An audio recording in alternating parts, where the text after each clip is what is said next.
પ્રાર્થનાથી તમારી બધાના દુઆથી આજે મને નામદાર કોર્ટે જામીન આપી દીધા છે અને તમારી વચ્ચે મેં આવી ગયો છું।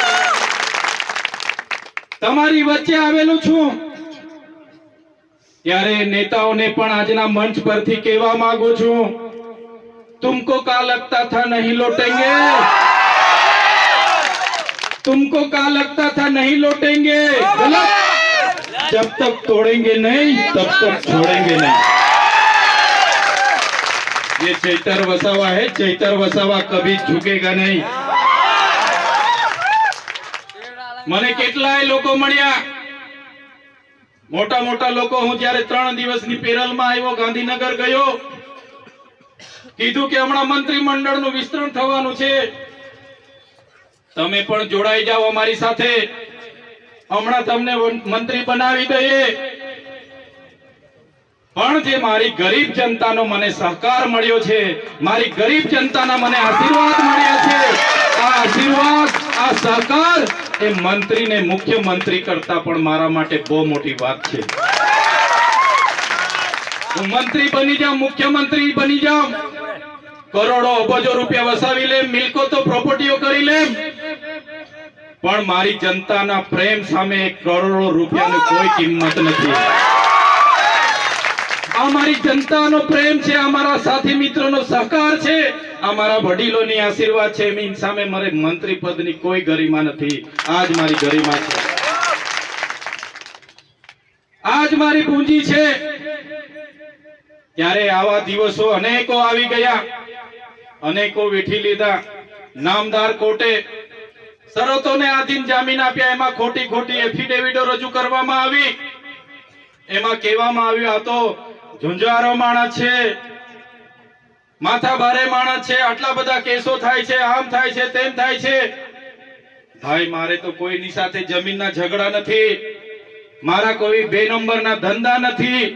લોકો માટે કેવડિયા લડવા આવીએ, ભરૂચ લડવા જઈએ, દાહોદ લડવા જઈએ। આ સરકારના લોકોને ગમતું નથી, અધિકારીઓને ગમતું નથી, અને મારા પર ખોટા ખોટા કેસો કરીને કેસો વધારતા જાય છે।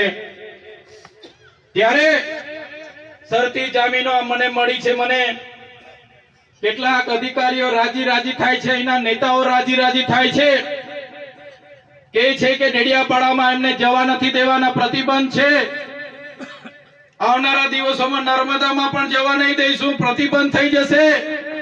એ નેતાઓને, પોલીસ અધિકારીઓને કહેવા માંગુ છું, આ ચૈતર વસાવા લોકોના દિલમાં રહેશે, ત્યાંથી કાઢી નથી શકવાના। તમે ડેડિયાપાડામાંથી કાઢી નાખશો, તમે નર્મદામાંથી કાઢી નાખશો, અમે તો લોકોના દિલોમાં રહી છે, ત્યાંથી ક્યારે કાઢી નથી શકવાના। આ લોકોનો પ્રેમ મળ્યો છે, આ લોકોનો સહકાર મળ્યો છે।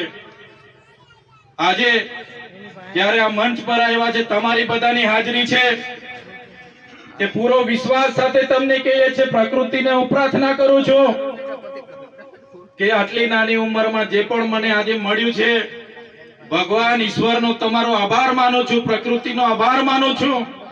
મારી ગરીબ જનતા, મારી આદિવાસી જનતા, દલિત જનતા, મારી મહિલાઓ, બહેનો, વડીલોએ મારા પર જે વિશ્વાસ મૂક્યો છે, જે ભરોસો મૂક્યો છે, એના પર ખરા ઉતરવા માટેની પ્રકૃતિ મને શક્તિ આપજો, શક્તિ આપજો મને।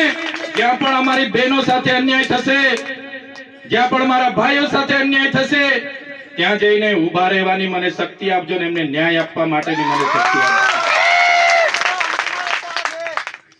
ત્યારે સાથીઓ, હું તો નાનો માણસ છું, તમે જોયું હશે એક નાનો કેસ થયો, નાનો કેસ થયો એટલે ટેબલ પર જામીન થઈ જાય, મામલતદારમાં જામીન મળી જાય।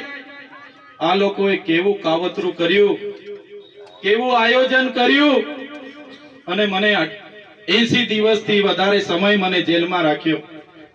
મિત્રો, હું નાનો માણસ છું, આટલી મોટી સરકાર, એમના મોટા મોટા નેતાઓ, એમની આખી પોલીસ ફોજ, એમની આખી આર્મી SRP ની ફોજ, હું એકલો લડી નહીં શકું, પણ તમારો સહકાર મને મળતો રહેશે, એ જ મારી તાકાત, એ જ મારી મહેનત, તમારો સહકાર એ જ મારો મનોબળ છે। એટલા માટે જ હું આટલા મોટા તંત્ર સામે લડી શકું છું, બાકી તો મને મારા પરિવારને ક્યારના લોકો પૂરા કરી દે। પણ તમારા આશીર્વાદ છે, તમારો સહકાર છે, એ જ મારી તાકાત છે. આ સહકાર, આ જ આશીર્વાદ આવનારા દિવસોમાં પણ મને, મારા ટીમને, મારા વડીલોને બધાની સાથે તમે રાખજો. આવનારા દિવસોમાં પણ તાલુકા અને જિલ્લા પંચાયતની ચૂંટણી છે. આજે હું એકલો છું, પહોંચી નથી વળતો, ત્યારે મારા યુવાનોને, મારા વડીલોને, મારી મતબેનોને પણ તમને કેમ છું, તમે હવે તૈયાર થઈ જાઓ. તાલુકા પંચાયતમાં લડો, જિલ્લા પંચાયતમાં લડો, સરપંચમાં લડો, આવનારી ધારાસભામાં